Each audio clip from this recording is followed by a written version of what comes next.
Good afternoon. It's Friday, the 12th of October 2018, just after 1 o'clock. Welcome to UK Column News. Your host today, Mike Robinson, and myself, Brian Gerrish. We're delighted to have Vanessa Beeley with us and also David Scott. A lot happening, Mike. Absolutely, a lot happening. Well, let's start with this organisation, the NCTJ. This is the sort of mainstream media in the UK. This is their effort to train the next generation of journalists, and they also give awards and so on.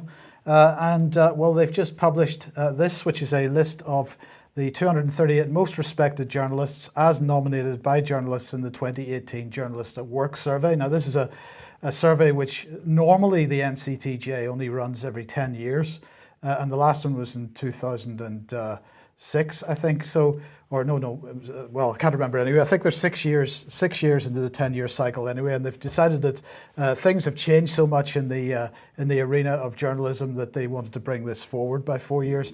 So anyway, as you can see, it's a list of the great and the good. It actually goes on for about 5 pages. I've just got 2 of the pages here. But you can see Telegraph, Guardian, New Yorker, BBC, of course.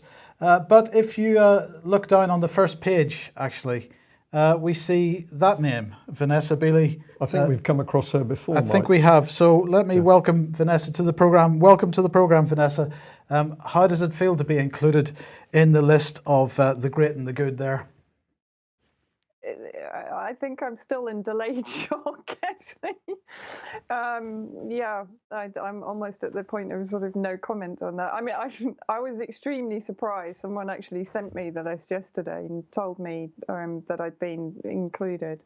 I did quite like the fact that they qualify me as a blogger, despite the list that I'm in the 238 most trusted journalists.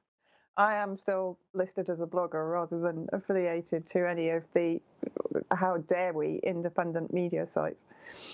So do you trust your new colleagues? Okay, that's an unfair question. Let me ask a better question. What's the reaction been amongst your new colleagues?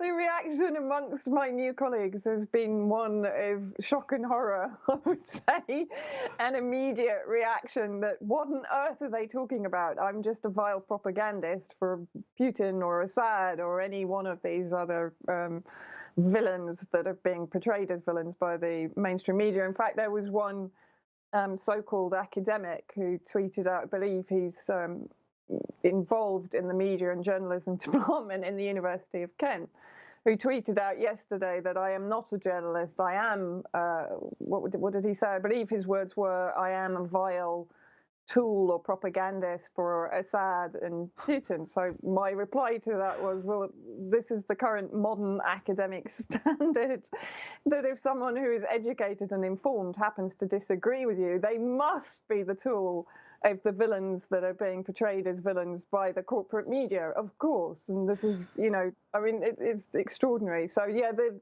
there has been outrage in Twitter sphere from the propagandist cartel, including Oliver Cam, who almost wanted to unblock me in order to find out how I was doing.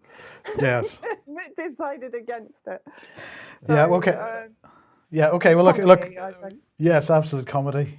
I was just going to say, of course, when we see that list includes BBC people, some of them are declared openly, but we're now in the situation where we've got BBC journalists for democracy embedded in local newspapers. So when the Shropshire Star appears on that list, for example, is that a real Shropshire Star person, or is it an embedded BBC person? Very good question. Well, look, let's move on to somewhat more serious stuff. You published this on 21st Century Wire a few days ago. Suweida, a bloody massacre barely registered by Western media as ISIS slaughter innocent civilians in their sleep. We're obviously talking about Syria here, but the point here is this got almost no coverage in the mainstream press. No, and coming back to the BBC and other of those trusted journalists on the list, I mean, what was extraordinary was that this was literally one of the bloodiest massacres of the entire conflict, carried out on the 25th of July 2018. And it has barely registered on the media stories in the West. despite the fact that 270 civilians were massacred by the ISIS terrorists. ISIS terrorists who, by the way, managed to traverse a pretty big area of open desert between the Al Tanf US military base and Suweida city and the surrounding villages in the Suweida countryside. So while the British or the UK MOD, while the US coalition are purporting or excusing their presence in Syria as being the fight against ISIS, a huge number of ISIS militants managed to travel with vehicles across a desert area, invade these villages and Suweida city at around 4 a.m. in the morning to massacre civilians while they lay sleeping in their beds. A disabled child was beheaded while he was sleeping. Entire families, the actual representative of the villagers who came with us, he lost 35 members of his family during this attack. Civilians were left to bleed to death in the streets because ISIS encircled the villages and lined the roads connecting the villages.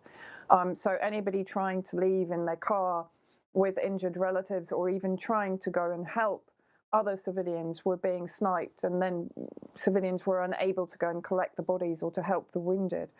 But what is clear is that this attack could not have happened without the collusion or the collaboration of the US military base and the US coalition in Syria, because it couldn't have covered that amount of territory. And of course, the perimeter of the Al Tanf base is seen as a protection area or a buffer zone for the ISIS terrorists. That's why when they've carried out these attacks, they head back in that direction, because they know that the Syrian Arab Army and its allies can't follow it into any proximity to the US base. So effectively, the US is providing cover for the ISIS terrorists. It's also allowing them to move freely in areas that it must be surveying. I mean, I don't believe that an area that is within a few hundred kilometers of the US base is not under surveillance by US drones or equipment. So clearly this attack was in order to also enable the ISIS fighters to escape from the Yarmouk Basin, which was in the process of being liberated at that point. So everything points towards the collusion and collaboration of the US coalition with the ISIS terrorists to carry out this attack, and it's been virtually ignored by the media in the West. Well, it has indeed been pretty much ignored by the media in the West, and Channel 4 News, of course, who have had reports from Syria in the past, but mostly from people that are embedded within the terror. Is that unfair to say that the people that they've had to report in the past have been embedded with terrorist organizations? Absolutely. I mean, their camerawoman, Waad al-Khatib, whose husband, Hamza al-Khatib, was supposedly a doctor, although we discovered that actually he had never finished his final medical exams at Aleppo University. And Hamza al-Khatib, Waad's husband, has been pictured with the beheaders of the 12-year-old Palestinian child, Abdullah Isa, who was beheaded in July 2016 in East Aleppo. Waad al-Khatib, although she was offered safe passage out of East Aleppo during the final days of the liberation, she chose to be evacuated with the armed groups dominated by, of course, Al-Qaeda Nusra Front inside Syria. So it was basically Waad al-Khatib who was the producer of most of the Channel 4 video reports from inside East Aleppo. And we know that Channel 4 basically ignored West Aleppo, as did so many other Western media channels, during the situation of the siege of East Aleppo by the terrorist groups that were effectively lionized, protected, and defended by media outlets like Channel 4. Okay, well let's look at Jon Snow then, Channel 4's Channel 4 News sort of main anchor. Now, Alison Banville, who's from BS News, asked him some questions, and well, she began. She said, "I can't seem to find any reference to the Suweida massacre by ISIS in Syria on the Channel 4 News website. Has it been reported at all by the programme? Considering 250 civilians were killed, it would seem newsworthy. Jon Snow's response on screen at the moment. Alison, I'm pretty sure we did report it on Channel 4 News. I will try to track it down. Thanks for drawing me attention. That's his typo, I should say. And then on the 7th of October, she wrote back and said, further to your reply to me below regarding the horrific Suweida massacre in Syria, in which you say you think Channel 4 News covered it, but you'll check. There still appears to be nothing about it on Channel 4 News website. Did the programme really not cover this atrocity? And if not, the question must be asked, why? And he said, hi, Alison, alas, since our last communication, our correspondent Wad has had to flee for her life. Like everyone else, we're very stretched in Syria. We're now very dependent upon stringers. We have never been able to verify what happened, as in so many other cases, and we're reluctant to go beyond what we can verify for ourselves. I'm sorry if this displeases you, but the fake news, unsupported claims do Syria's agony and loss no favours. So Alison wrote back and said, thanks for getting back to me. I'm interested in the circumstances of Wad having to flee for her life. From whom? Can I also ask, did you read Vanessa Beeley's piece? I'm just trying to clarify if you're saying her report contains unsupported claims. And Jon Snow gave this reply, Alison, you should be first to criticise this quite rightly. Were we to disclose the nature of the threats, please, if you love Syria, don't seek to imperil her citizens, especially the tender likes of Wad, and the evils perpetrated by the British, the Americans, the Russians, and the Syrian government itself, let alone ISIS and all the other crackpots. Thanks at least for your concern. So Alison wrote back and said, sorry, John, could I ask, re your mention of Wad, didn't she leave Syria in 2016? And wasn't she based in Aleppo when in the country?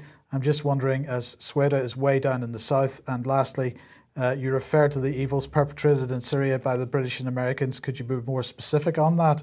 And Jon Snow said, well, Alison, in the kindest, nicest possible way, I have a very full-on, diverse and difficult job to do. I cannot go on with this dialogue. I've given you a lot more time than I've given many others who write to me. I'm afraid I can't take this any further. So poor old Jon Snow doesn't really seem to have any answers there. Well, no, and I mean, what is extraordinary is that we've called out Jon Snow in particular and Channel 4, of course, on their appalling reporting on Syria from the beginning.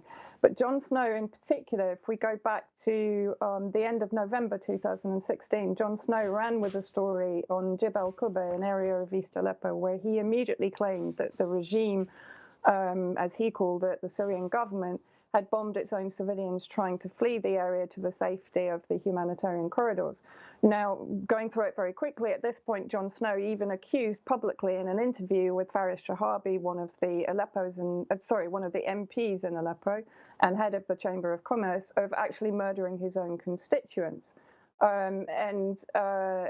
What transpired afterwards is that Jon Snow had relied entirely on unverified sources, i.e. the White Helmets, who effectively had carried out the crime against the very civilians that Jon Snow was claiming had been massacred by the Syrian government. So while Jon Snow is taking the moral high ground here with Alison, he clearly hasn't adhered to his own ethics or his own claim to journalist ethics when he has clearly used unverified sources, as have his colleagues on a number of occasions.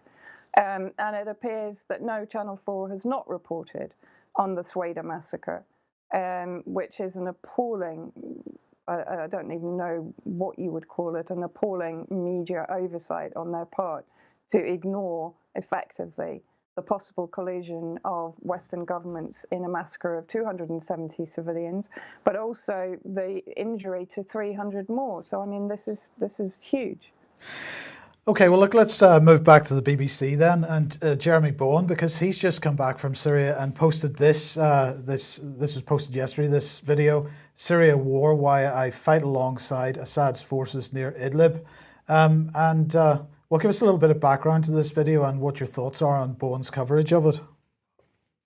Well, I mean, what is extraordinary here and what must be highlighted is that I'd gone to this village, Al Skalbiya, which is a Christian village to the north of the Hama province on the border with Idlib. So on the border with the terrorist groups who have occupied the province of Idlib. Now, first of all, Bowen describes Nabal al-Abdallah, who's the head of the volunteer civil defense forces who defend the Christian town from the terrorist incursions and mortar attacks and cluster bomb attacks, actually, that I arrived one day after a cluster bomb attack on the civilians of this village. Saying that Nabal al-Abdallah would call the Syrian army Assad's forces is a complete misleading title on this. They are not Assad's forces. These are the civil defense forces. They're local volunteer forces. But even the Syrian army is not Assad's force. It is of the people and for the people. So again, immediately in the opening of this report, Bowen is spinning it against the Syrian government, or portraying an aspect of the Syrian government that simply doesn't exist. And the written report, the disparity that I've picked up between the written report and the video report is that in the written report, of course, Bowen returns to default position, describing the terrorist groups as the rebels, downplaying the existence or the numbers of the terrorist groups and fighters that are occupying Idlib, who of course have come in from the liberated areas of Syria into Idlib province and are now occupying it, preventing civilians leaving, using civilians as human shields, shelling the humanitarian corridor that is there to enable them to exit safely. Yet all of this was eradicated from his report. The blame was laid squarely at the feet of the Syrian government, as always, or the Syrian regime, as Bowen loves to call it. And of course, this report came out at the same time as the BBC Two report on the Assad dynasty, as they call it. Okay, look, we're gonna have to move on. Vanessa, just before we end this segment, obviously, like us all, you need support. How can people help you, support you in the work that you're doing? Well, I would like to say a huge thank you, first of all, to people who have donated to my Patreon account. But if people do feel up to donating as little as $1 a month, everything helps to enable me to actually go to Syria and go elsewhere and do the work that I do. So thank you. Okay, well, look, thank you very much.